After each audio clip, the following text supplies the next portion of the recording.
Alright, guys. Here we go. Oh my gosh. I thought I had it fixed. Let me go again. There we go. Wait. There we go. Awesome. So, if you're wondering why you're watching a video of me presenting it instead of me coming live to you, I've got COVID. It's not good. By the time I'll be back, we will be in exams, so I will not be able to present this, and I will get a 0 if I don't present it in some way, shape, or fashion. And also, I worked too hard on it to not present it. So I'd be very pissed if I did not present it. So enjoy watching a video screen thingy of me talking and lecturing at you. I'm gonna try and make it funny. Alright. The reproductive system. By me, of course. Yeah. Alright. What does this system have to offer? Well, the reproductive system has many things to offer.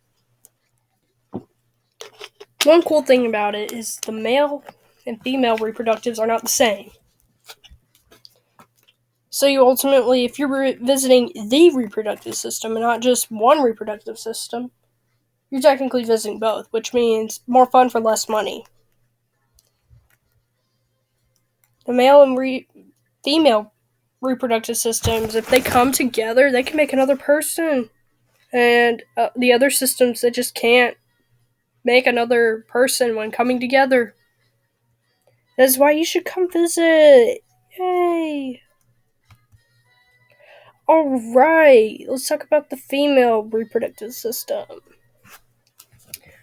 Alright, come see the ovaries. They've got all the eggs that will ever be released. Once a month, eggs are released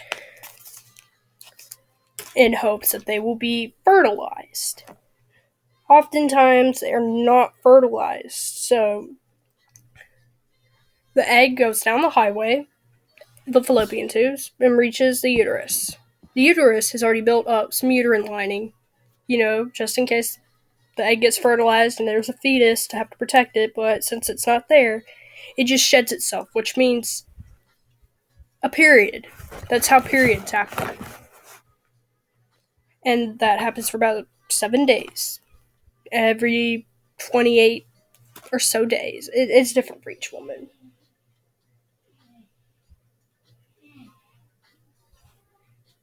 Also, the uterus, if I didn't say it before, that's where a baby develops.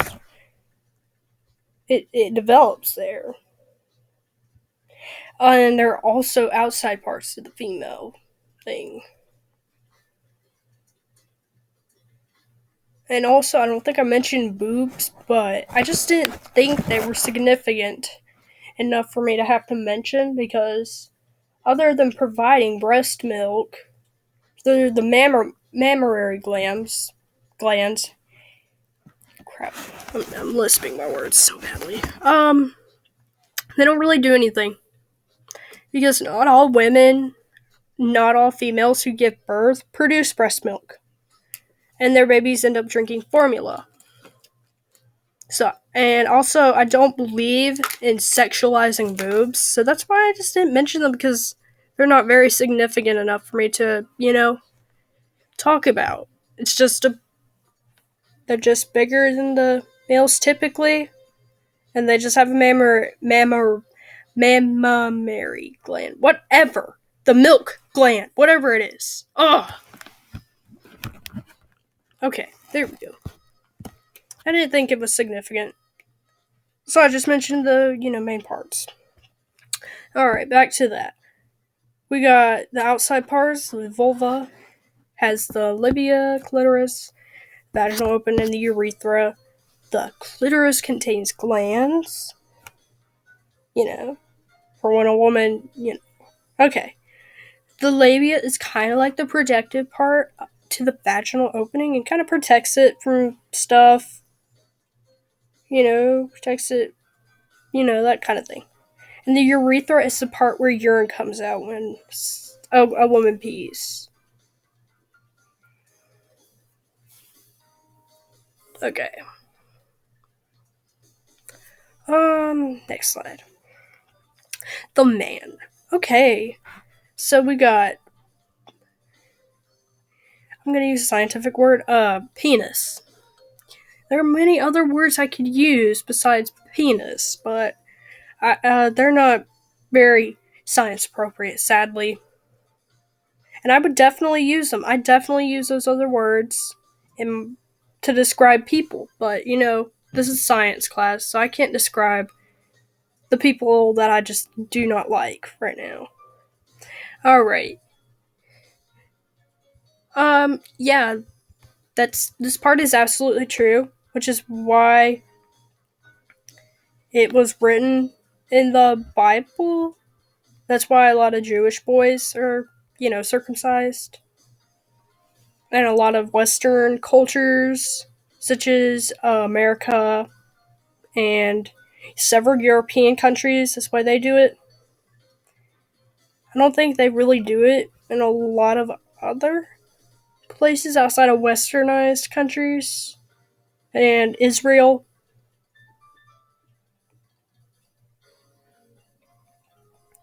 But yeah, it's ultimately a personal and a cultural decision that you make.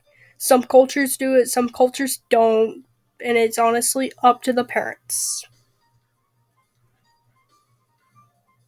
But it is easier to keep clean. Science has definitely said that it is way easier to keep it clean.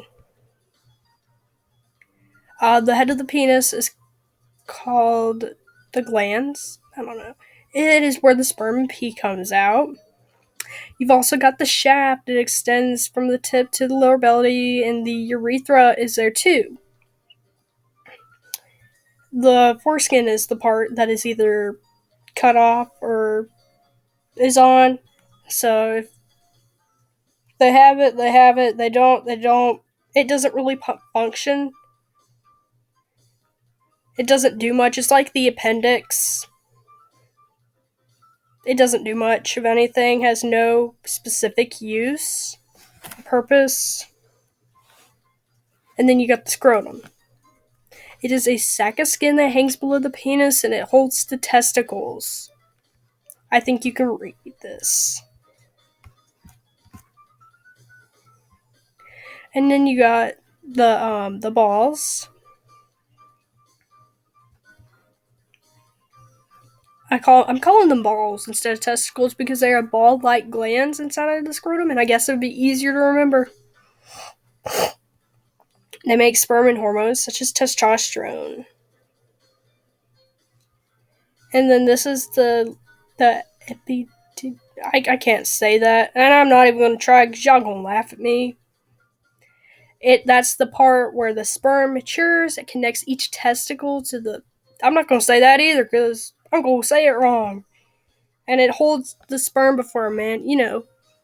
I can say that word, but it's kind of awkward to say. Darn it. It's a long, narrow tube that carries the sperm from the part that I can't pronounce to the seminal this where the dude, the prostate gland is the thing that helps make the fluid that helps sperm move, and it is about the size of a golf ball, which is kind of why some guys, when you see those ads about prostate cancer on TV, now you know why guys freaking out because if the prostate's not working right, then it cannot get produce the fluid, whatever that helps sperm move. And the sperm that is the thing that fertilizes the egg, so it makes it harder for a man to have kids with a woman. Or, somebody with a penis to have kids with somebody with a vagina. And that's why dudes freak out. Or they don't. It's up to you. I mean, if you have prostate cancer, I mean, think you'd be freaking out because it's cancer and it can spread, irregardless whether you want children or not. The Cowper's gland helps prepare for the ejaculation by releasing that. Yeah, urethra is basically the pee hole for males, and the sperm, and that comes out too.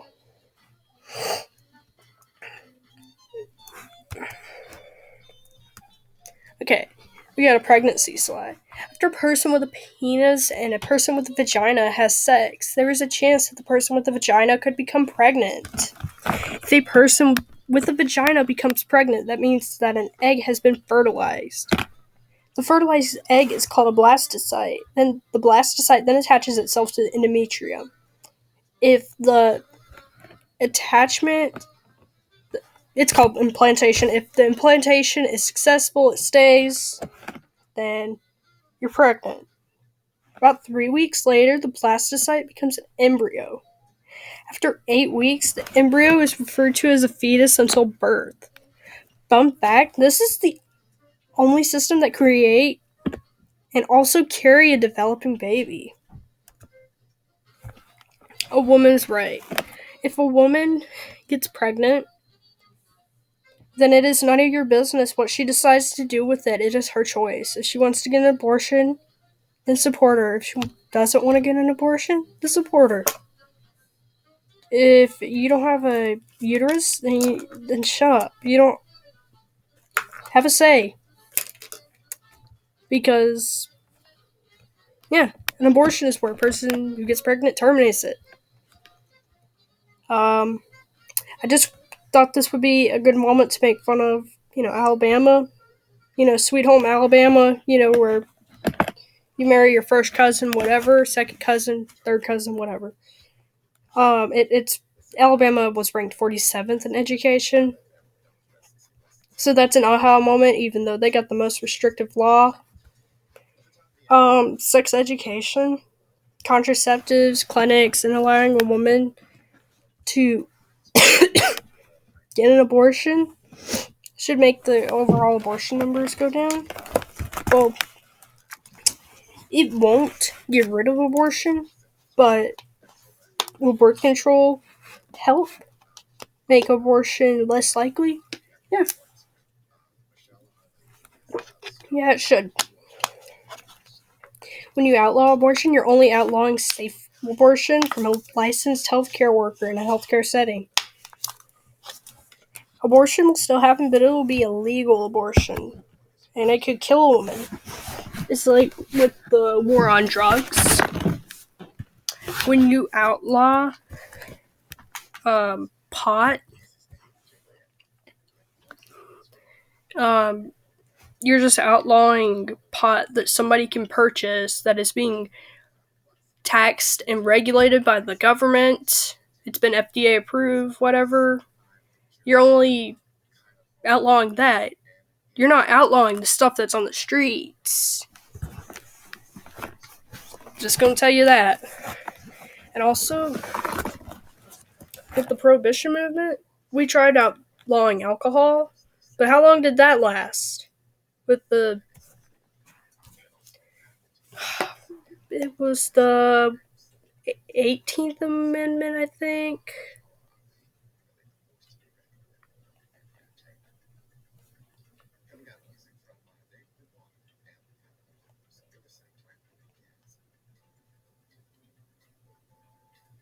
Yeah, it was the 18th Amendment. We just learned this in APUSH. So, yeah. And people, they still got alcohol. That's where you hear about all those bootleggers and that kind of stuff. So did the Prohibition / 18th Amendment do much? No, it didn't. They ended up making alcohol legal again, and also you still got people drinking today. So yeah, just please think about that when you go into the future trying to become a lawmaker and stuff. What is an STD? STDs are sexually transmitted diseases or infections. You can catch them through mostly sex or bodily fluid contact, with the exception of herpes. With herpes, and you could also include mono into this. I did not make a slide on mono, but mono, you can get it from kissing. They call it kissing disease. And you get it from kissing. And it can make you tired and a bunch of other things. Mainly. I bet you know somebody who's had mono. Alright, back to this. There are two kinds of herpes. There's oral and genital. You catch genital through sex. But oral herpes, the cold sores that you might get, you can get them from sharing utensils, kissing a loved one, or skin-to-skin contact. You don't have to have sex to get a cold sore. I bet you may have the cold sore virus in you and you may not even know. Because some people get cold sores from the virus. Some people do, some people don't. It doesn't show symptoms for everyone. It's mainly they're uncomfortable. They can appear on your lip. A lot of the population has it. Yeah, you really can't avoid this one, but you can certainly use medication such as Valtrex, which is prescribed by or special medicated chapsticks, some which you can get from a doctor or some that you can purchase over the counter that cut the time that you have a cold sore in like half, and it can just make you feel better in general. Also, another STD is gonorrhea. It's a bacterial infection that's transmitted through sex. It can spread through the vagina, anus, and mouth. It can infect your penis, vagina. You can read. Some people infected with gonorrhea do not have symptoms. Gonorrhea can spread from a mother to a baby. A mother gets pregnant, and you know how HIV can be given from the mother to the baby, that kind of thing, but with gonorrhea. You can't get gonorrhea from sharing food, hugging, kissing, holding hands, coughing, and sneezing, or sharing a toilet seat. Symptoms of gonorrhea is abnormal discharge, pain when peeing, bleeding during periods for women, and swollen testes.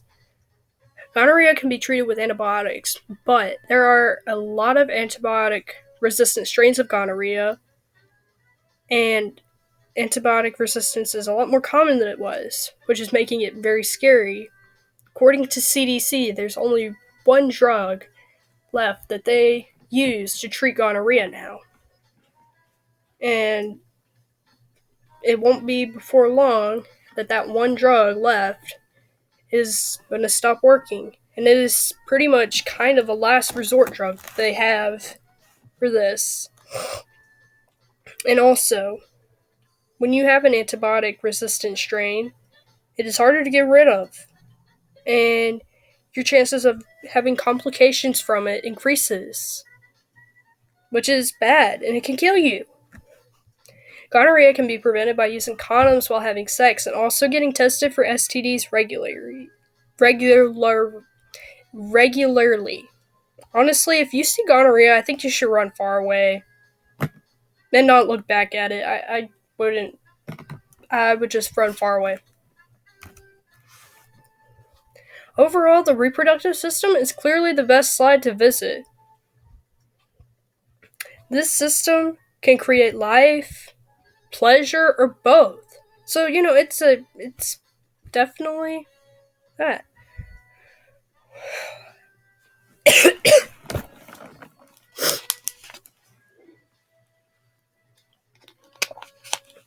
The penis, testicle, scrotum, vagina, ovaries, and uterus are places you should totally consider visiting. Out of all the people who have visited this system, these 6 locations have gotten the most positive reviews. I'm going to show you my sources before I let you watch my ad. Okay, these are my sources.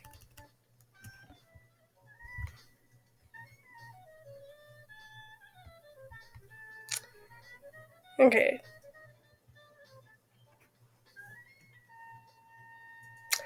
Hold on, let it load.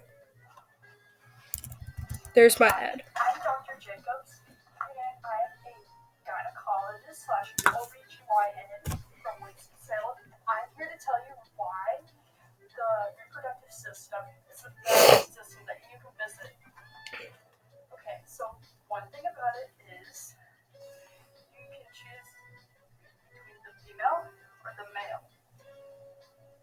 You don't necessarily have to go with one, or you can visit both. Like, that's the nice part. Like, if you were doing the cardiovascular system, irregardless of gender, there's only one option. Which is so sad because you don't see as much. And plus, the reproductive system, sometimes you can see a real fetus inside of the body. You go in. It's so cool. Sneak a little camera in, take some pictures for the family. Well, besides the ones that they take, not those. But, what else? What else? It's a good system. About the penis. Just to make y'all aware, the penis is a 2-in-1 system. That means that for the penis, there's both the urethra part where you pee there. There's also the sperm stuff that's there. Yeah, plus, don't bring this stuff to the female one. It's summer tea. If you can douche and your little woman wipes away, not good for the vagina's pH. And also, just don't want to get a girl in trouble. And yeah, thank you for coming. Glad to have answered your questions. So yeah, visit the reproductive system. Yeah.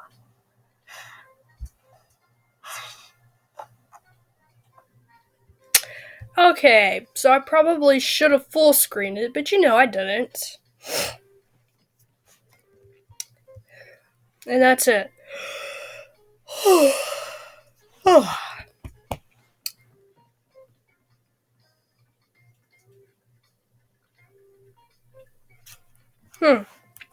Alright.